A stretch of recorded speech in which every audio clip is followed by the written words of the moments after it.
आज की वीडियो के अंदर हम ऑर्गेनाइजेशनल बिहेवियर या ओबी के कॉन्सेप्ट को डिस्कस करेंगे कि ऑर्गेनाइजेशनल बिहेवियर के क्या मीनिंग है, इसकी क्या डेफिनेशन है, इसकी नीड और इम्पोर्टेंस क्या है और कौन कौन से ऐसे डिसिप्लिन्स हैं जिन्होंने ओबी के अंदर कंट्रीब्यूट किया है और इन डिसिप्लिन से ओबी ने या ऑर्गेनाइजेशनल बिहेवियर ने क्या कुछ इनहेरिट किया है, उसको भी हम डिटेल के साथ डिस्कस करेंगे। तो ऑर्गेनाइजेशनल बिहेवियर की डेफिनेशन को डिस्कस करने से पहले हम देखते हैं कि वर्ड ऑर्गेनाइजेशनल बिहेवियर के क्या मीनिंग है। जो ऑर्गेनाइजेशनल बिहेवियर की टर्म है ना, ये दो वर्ड से मिलकर बनी है।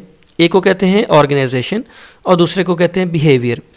अब हम इन दोनों के मीनिंग देखते हैं कि ऑर्गेनाइजेशन के क्या मीनिंग है और बिहेवियर के क्या मीनिंग है। Organisation is defined as group of people who work together, interact with each other and put their collective efforts to achieve common goal. Organisation की डेफिनेशन के अंदर तीन चीज़ें डिस्कस हुई हैं। सबसे पहला है कि ग्रुप ऑफ पीपल। जब कहीं भी ऑर्गेनाइजेशन का नाम आता है ना, वहाँ पे हमेशा ग्रुप ऑफ पीपल को डिस्कस किया जाता है कि ऑर्गेनाइजेशन के अंदर हमेशा एक से ज़्यादा लोग काम करते हैं। किसी जगह अगर कोई एक इंडिविजुअल काम करता है या कोई एक पर्सन काम करता है तो उस सेटअप को आप ऑर्गेनाइजेशन का नाम नहीं दे सकते। ऑर्गेनाइजेशन के लिए ज़रूरी है कि हमेशा एक से ज़्यादा लोग काम करें। ऑर्गेनाइजेशन के अंदर हमेशा एक से ज़्यादा लोग काम करते हैं। जो बड़ी ऑर्गेनाइजेशंस होती हैं उसके अंदर 2000 ऑफ एम्प्लॉयज़ होते हैं, जबकि जो छोटी ऑर्गेनाइजेशन होती है उसके अंदर चंद एम्प्लॉयज़ काम करते हैं, लेकिन हमेशा ऑर्गेनाइजेशन के अंदर एक से ज़्यादा लोग काम करते हैं। तो इसको कहते हैं ग्रुप ऑफ पीपल। सेकंड चीज़ जिसके अंदर आई है ना, वो है कि कलेक्टिव एफर्ट्स, कि ये जो लोग काम करते हैं ना ग्रुप की शक्ल में, इनकी जो एफर्ट्स होती है ना वो एक ही डायरेक्शन में होती है। मतलब वो जो काम करते हैं ना और जो एफर्ट्स लगाते हैं, वो मेहनत करते हैं, जितनी भी एनर्जी लगाते हैं वो एक ही गोल की तरफ लगाते हैं। और वो गोल क्या होता है, उसे कहते हैं ऑर्गेनाइजेशनल गोल या कॉमन गोल। कॉमन गोल का मतलब ये होता है कि वो गोल जिसे ऑर्गेनाइजेशन सेट करती है। ऑर्गेनाइजेशन के अंदर जितने भी लोग काम करते हैं वो कलेक्टिवली एफर्ट्स लगा के उस गोल को अचीव करते हैं। इस कॉन्सेप्ट को कहते हैं ऑर्गेनाइजेशन। अब देखते हैं कि बिहेवियर की क्या मीनिंग है। Behaviour is defined as the way an individual response और react in a particular situation, कि किसी एक पर्टिकुलर सिचुएशन के अंदर कोई इंडिविजुअल कैसे रिस्पॉन्स देता है, कैसे रिएक्ट करता है, उसे कहते हैं बिहेवियर। और बिहेवियर जो है ना वो फिजिकली भी हो सकता है, वो वर्बली भी हो सकता है। तो वर्बल और फिजिकल रिस्पॉन्स या रिएक्शन को बिहेवियर का नाम देते हैं। इसके अलावा द एक्शन और reaction of an individual due to the impact of surrounding, इसको भी बिहेवियर का नाम देते हैं कि सराउंडिंग का इन्फ्लुएंस होता है किसी इंडिविजुअल के ऊपर, या सराउंडिंग का इम्पैक्ट होता है या इफेक्ट होता है किसी इंडिविजुअल के ऊपर। वो पॉजिटिव भी हो सकता है और वो नेगेटिव भी हो सकता है। और इस इफेक्ट या इम्पैक्ट के अगेंस्ट जो किसी इंडिविजुअल का रिस्पॉन्स होता है ना, वो फिजिकली भी हो सकता है, वो वर्बली भी हो सकता है। उस रिस्पॉन्स को बिहेवियर का नाम देते हैं। तो ये तो दो चीज़ें क्लियर होगी कि ऑर्गेनाइजेशन के क्या मीनिंग है और बिहेवियर के क्या मीनिंग है। अब हम ऑर्गेनाइजेशनल बिहेवियर को डिफाइन करते हैं कि ऑर्गेनाइजेशनल बिहेवियर की क्या डेफिनेशन है। Organizational behavior is the field of study to investigate how people interact in a group। कि ऑर्गेनाइजेशनल बिहेवियर एक फील्ड ऑफ स्टडी का नाम है कि इसके अंदर आप क्या करते हैं कि लोगों के बिहेवियर को स्टडी करते हैं, कि ऑर्गेनाइजेशन के अंदर जो लोग काम करते हैं उनके आप बिहेवियर को स्टडी करते हैं, उनके बिहेवियर को इंडिविजुअली भी स्टडी करते हैं और ग्रुप के बिहेवियर को भी स्टडी करते हैं। या जो ऑर्गेनाइजेशन के अंदर जितने भी लोग काम करते हैं उनके बिहेवियर को स्टडी करने का नाम है ऑर्गेनाइजेशनल बिहेवियर। ऑर्गेनाइजेशन के अंदर जितने भी लोग काम करते हैं, जितने भी एम्प्लॉयज़ होते हैं, उनके बिहेवियर को स्टडी इसलिए किया जाता है कि आप ये कैलकुलेट कर सके कि उनके बिहेवियर का एज ए इंडिविजुअल और एज ए ग्रुप क्या इम्पैक्ट होता है ऑर्गेनाइजेशन के ऊपर। इसलिए आप इंडिविजुअल्स को और ग्रुप के बिहेवियर को स्टडी करते हैं। तो ऑर्गेनाइजेशन के अंदर जितने भी लोग काम करते हैं उनके बिहेवियर को स्टडी करने का नाम हुआ ऑर्गेनाइजेशनल बिहेवियर। अब हम देखते हैं कि ऑर्गेनाइजेशनल बिहेवियर या ओबी के अंदर कौन कौन से ऐसे इंपॉर्टेंट फील्ड्स हैं जिन्होंने कंट्रीब्यूट किया है। उसमें पहला है साइकोलॉजी, सेकंड है सोशियोलॉजी, थर्ड है सोशल साइकोलॉजी और फोर्थ है एंथ्रोपोलॉजी। ये फोर्थ इंपॉर्टेंट डिसिप्लिन्स हैं जिन्होंने कंट्रीब्यूट किया है ऑर्गेनाइजेशनल बिहेवियर के अंदर या ओबी के अंदर। और इन डिसिप्लिन से क्या कुछ इनहेरिट किया है ओबी ने, वो भी हम डिटेल के साथ आगे डिस्कस करेंगे। सबसे पहले बात करते हैं कि साइकोलॉजी के क्या मीनिंग होते हैं और साइकोलॉजी से क्या कुछ इनहेरिट किया है ओबी ने, फिर उसको डिस्कस करेंगे।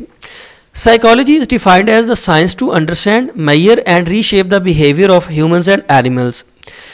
कि ह्यूमंस और एनिमल्स के बिहेवियर को अंडरस्टैंड करना, मेजर करना, एक्सप्लेन करना, उसको चेंज करना या रीशेप करने की जो साइंस है उसे कहते हैं साइकोलॉजी।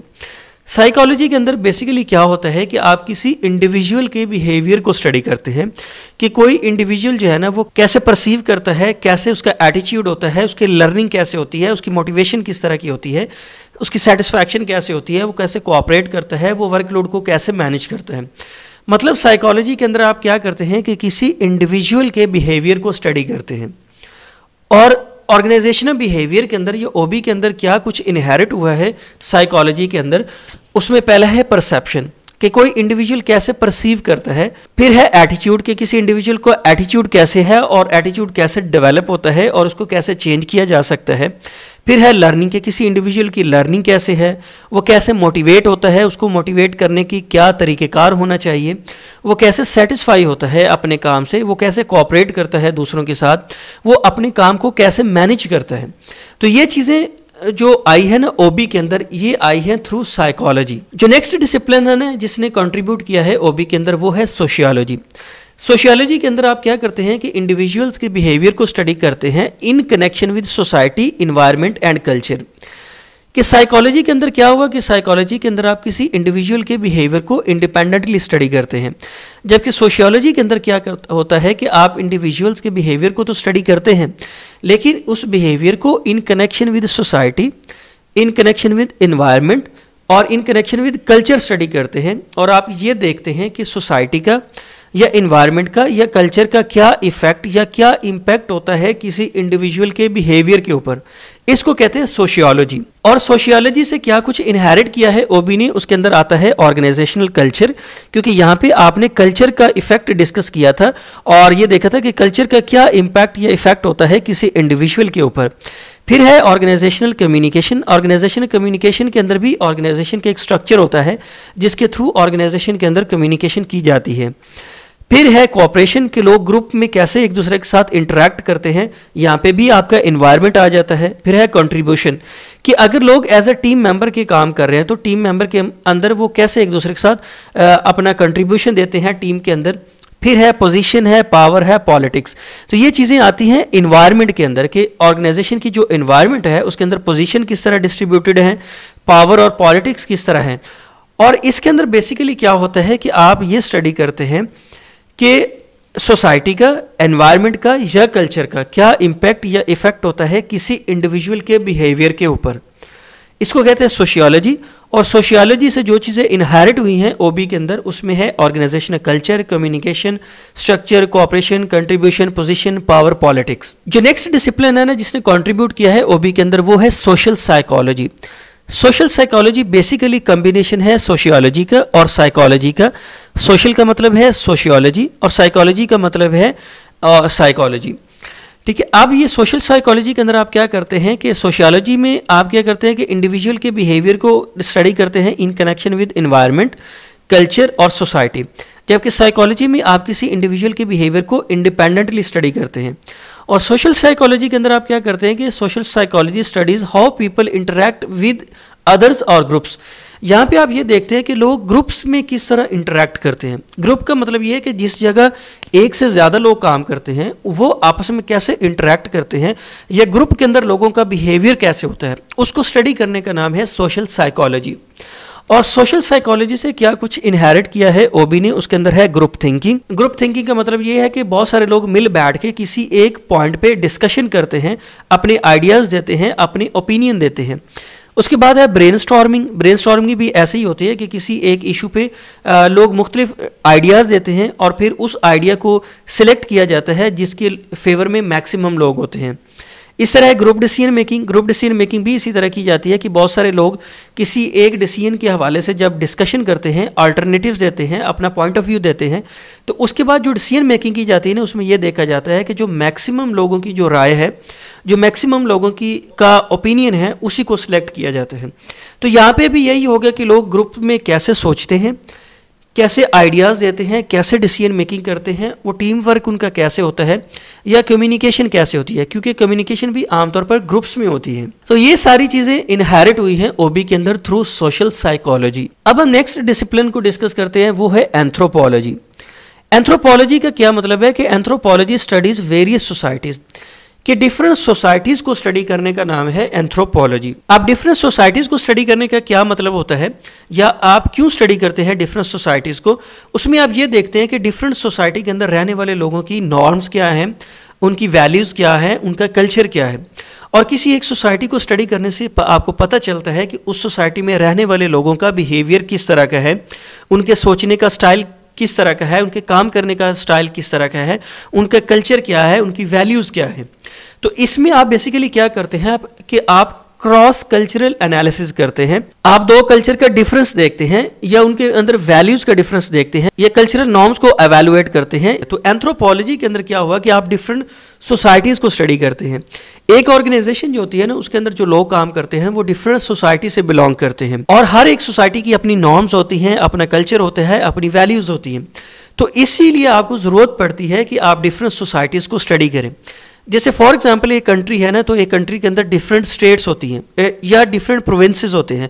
हर प्रोविंस या स्टेट के अंदर रहने वाले लोगों का स्टाइल डिफरेंट होता है। तो इसलिए आप एंथ्रोपोलॉजी के अंदर डिफरेंट सोसाइटीज़ को स्टडी करते हैं ताकि आपको पता चल जाए कि डिफरेंट सोसाइटी के अंदर रहने वाले लोगों का बिहेवियर किस तरह का है, वो आपस में किस तरह इंटरेक्ट करते हैं। ये तो कुछ इंपॉर्टेंट डिसिप्लिन्स है जिन्होंने कंट्रीब्यूट किया है ओबी के अंदर। अब हम देखते हैं कि ऑर्गेनाइजेशनल बिहेवियर को स्टडी करने की क्यों ज़रूरत पेश आई, ये इसकी नीड क्या है, इसकी इंपॉर्टेंस क्या है, या इसके ऑब्जेक्टिव्स क्या होते हैं। ऑर्गेनाइजेशनल बिहेवियर के अंदर आप बेसिकली क्या करते हैं कि आप लोगों के बिहेवियर को स्टडी करते हैं कि ऑर्गेनाइजेशन के अंदर जो लोग काम करते हैं ना, उनके क्या बिहेवियर होता है, उनके इंडिविजुअल बिहेवियर और ग्रुप का बिहेवियर क्या होता है, उसको आप स्टडी करते हैं। और वो स्टडी क्यों करते हैं, उसके हम मल्टीपल एस्पेक्ट्स को डिस्कस करते हैं।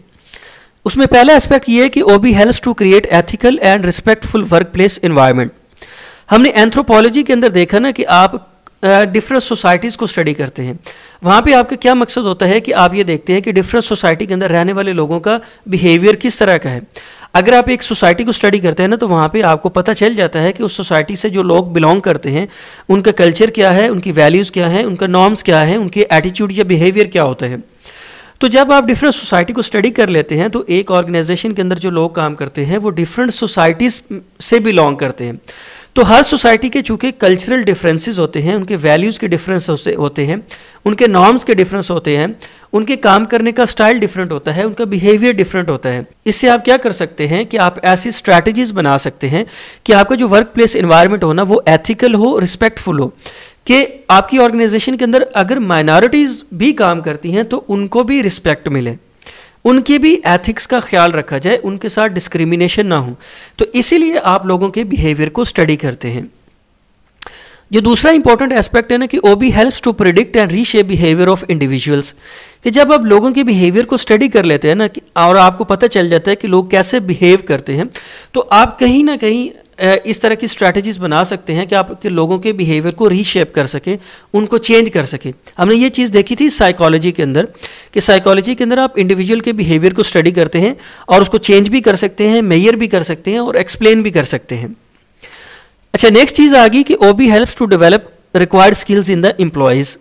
जब आप लोगों के बिहेवियर को स्टडी कर लेते हैं ना, तो तब आपको पता चल जाता है कि लोगों के अंदर आप कैसे स्किल्स को डेवलप कर सकते हैं।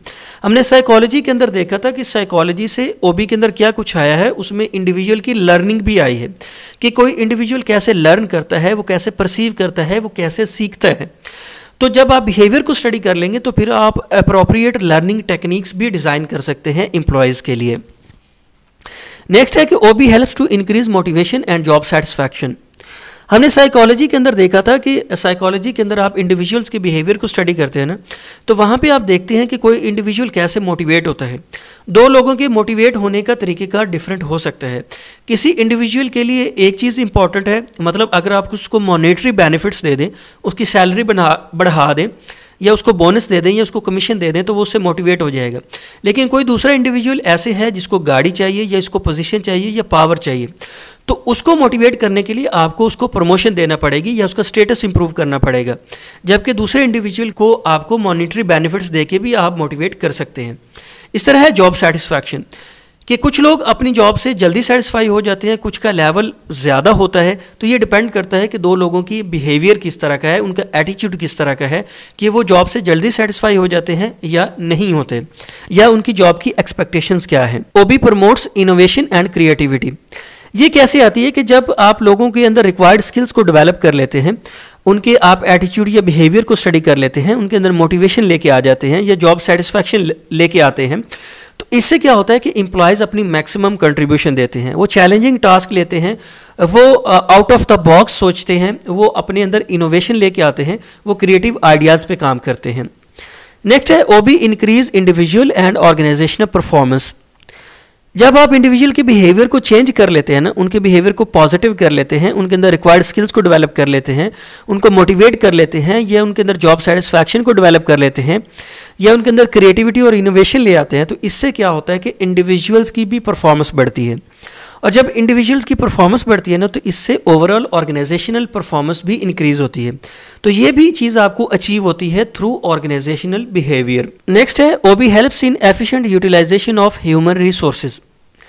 अभी तक हमने यही स्टडी किया ना कि ऑर्गेनाइजेशन बिहेवियर के अंदर आप क्या करते हैं कि आप इंडिविजुअल्स के बिहेवियर को स्टडी करते हैं और ग्रुप्स के बिहेवियर को स्टडी करते हैं, या ऑर्गेनाइजेशन के अंदर जितने भी लोग काम करते हैं उनके आप बिहेवियर को स्टडी करते हैं।